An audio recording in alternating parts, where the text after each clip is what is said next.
Starting five, very little on the bench. And it is the Nuggets who get the win in Denver in the Mile High City. Jamal Murray, game high 34 points, hit 6 of 10 from three. KD had 29 for the Suns, Book 27. So they combined for 56. We're coming in averaging around 65 combined there, so a little less than what they had in the first series. It's the Nuggets getting the win. They shot 43% from three. The problem with the Suns, from distance. Only 7 threes made by Phoenix, 7 of 23. Suns down 0-1. It's the Nuggets getting the win in Denver, 125-107.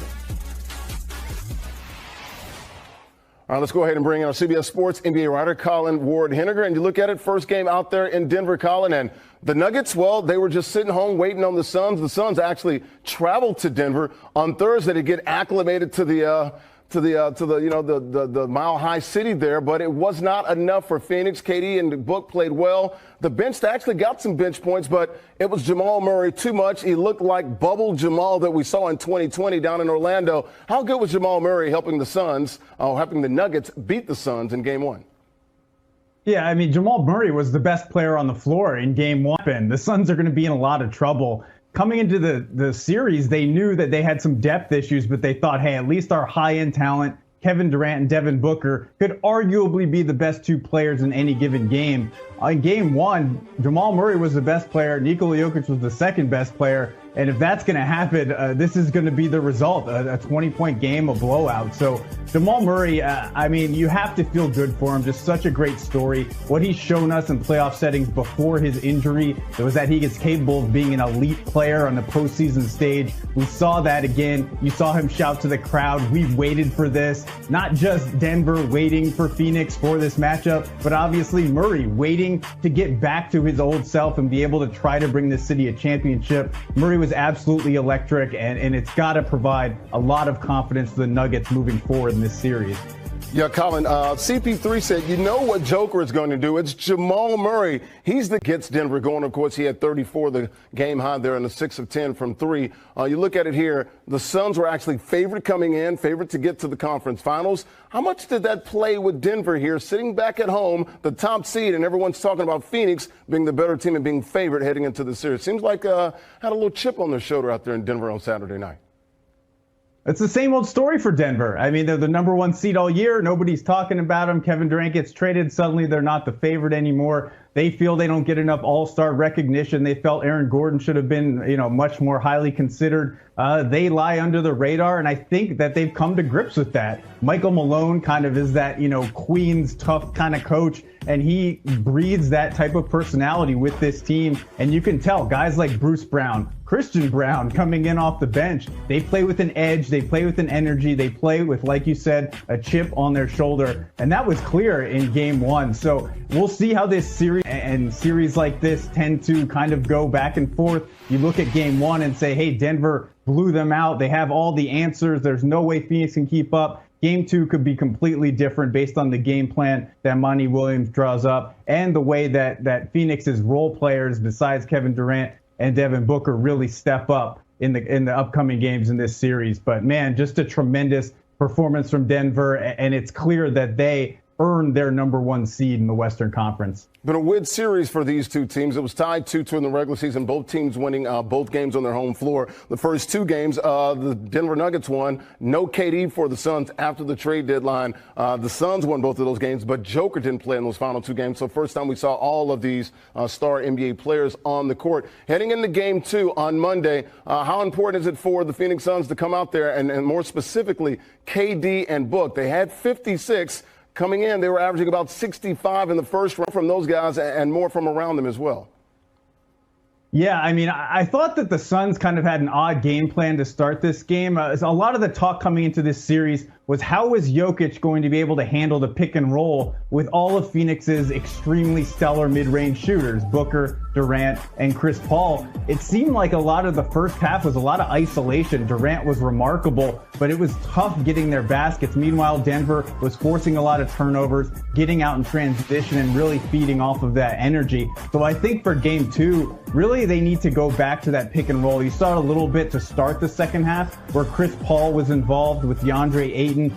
Those two are really going to be the difference in this series. Obviously, you know you're going to get close to 30 from Durant and Booker, if not more, every single game.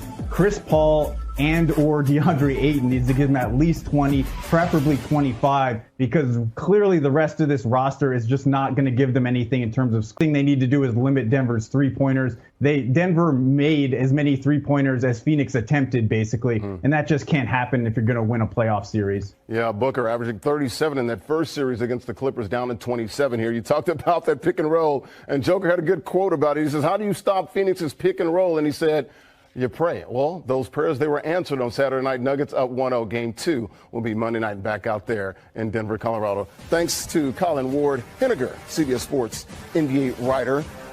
And big playoff games coming up here on Sunday. Got a couple here, just one on Saturday night, 2 on Sunday. And it's a big one there in the East Semifinals, Game 1. Old school rivalry here. Heat and Knicks, an 8-5 there. It'll be at MSG, Game 1, 1 p.m. Eastern, and then basically, best 2 words in sports. Game 7, West first round, Game 7, out in the Bay Area. The 6-seeded Warriors and the 3-seed Kings. Game 7, Sacktown, favored by 1. Those cowbells are going to be ringing out there. We'll see if they can light the beam in Sacramento. Who will move on to face the Lakers? We'll find out. We're back on SportsCenter with Michael Eaves, Kevin Connors. It's gone final in Denver. The Nuggets a Game 1 win over the Suns. Denver shot it really well, controlled the glass. Matt Barnes is going to join us to break things down in just a minute here. But 2 of the teams that a lot of people think could win an NBA championship this season, an entertaining Game 1. And the thing for the Suns, they were 12-1 with Kevin Durant in the lineup since the trade. That one loss was Game 1 of their series against the Clippers. Now they're 12-2 with KD after 2 Game 1 losses. And the question becomes, how can he respond in Game 2? Because you've got Joker, you've got KD. And again, the Suns had won 7 straight playoff games against the Nuggets, so they were feeling good. KD in his groove early as usual. How about that? Most quarter scoring, 15 points or more in NBA postseason history. He is 3rd. Everyone on that list is going to be in the Hall of Fame. No doubt. Aaron Gordon. Nice pass there from KCP. Puts Denver up 1. They push the lead to 6. Tough fadeaway. AG getting it done. He had 16 points in the first half. Nuggets pushed the lead to 8. Then Jamal Murray. Over to Caldwell Pope in the corner. It's a 12-point advantage. Murray, not done.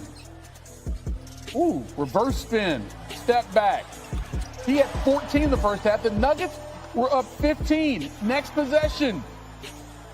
Murray in transition. How about that pass to Joker for the finish? We need to see that one more time.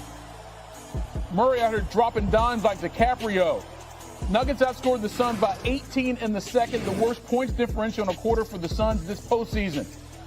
Third quarter, Jokic, Murray, 3, team. And then Murray.